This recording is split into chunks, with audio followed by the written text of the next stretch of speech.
भर पावसात निघाली अमित कोरखे यांची विजय मिरवणुकीला समाज एकवटला। भारतीय जनता पक्षाकडून विधानसभेवर निवड झाल्यानंतर आमदार अमित कोरखे यांनी आज पिंपरी चिंचवड शहरात आपल्या कार्यकर्त्यांसह विजयी मिरवणूक काढली आहे। भक्ती शक्ती चौकातील लोकशाहीर अण्णाभाऊ साठे यांच्या स्मारकाला अभिवादन करून भर पावसात अमित कोरखे यांनी विजय मिरवणूक निघाली आहे। भारतीय जनता पक्षानं मला विधान परिषदेची आमदारकीची उमेदवारी देऊन माझ्याबरोबर माझ्या समाजालाही बहुमान दिलाय, त्यामुळे संपूर्ण महाराष्ट्रात आमचा मातंग समाज भाजपाच्या नेतृत्वात एकवटला जाईल, त्यामुळे आमच्या समाजाचे प्रश्न देखील सुटतील, असा दावा अमित कोरखे यांनी केलाय।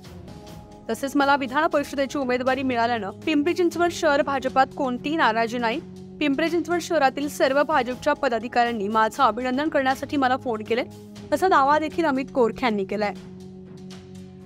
आज खऱ्या अर्थानं भारतीय जनता पार्टीने जी माझी निवड केली आहे, हा संपूर्ण महाराष्ट्रातील मातंग समाजाचा बहुमान आहे आणि अनुसूचित जातीच्या 59 जातींसाठी मी खऱ्या अर्थाने काम करणार आहे आणि त्याची सुरुवात 59 जातीपासून मी नक्की करेल आणि संपूर्ण महाराष्ट्रामध्ये लवकरच तुम्हाला दिसेल की सर्व समाज खऱ्या अर्थाने एकवटला गेलेला आहे आणि मी आमचे नेते माननीय देवेंद्रजी फडणवीस असतील, माननीय चंद्रशेखरजी बावनकुळे असतील, माननीय मोदीजी साहेब असतील, या सर्वांचे मी आभार मानतो।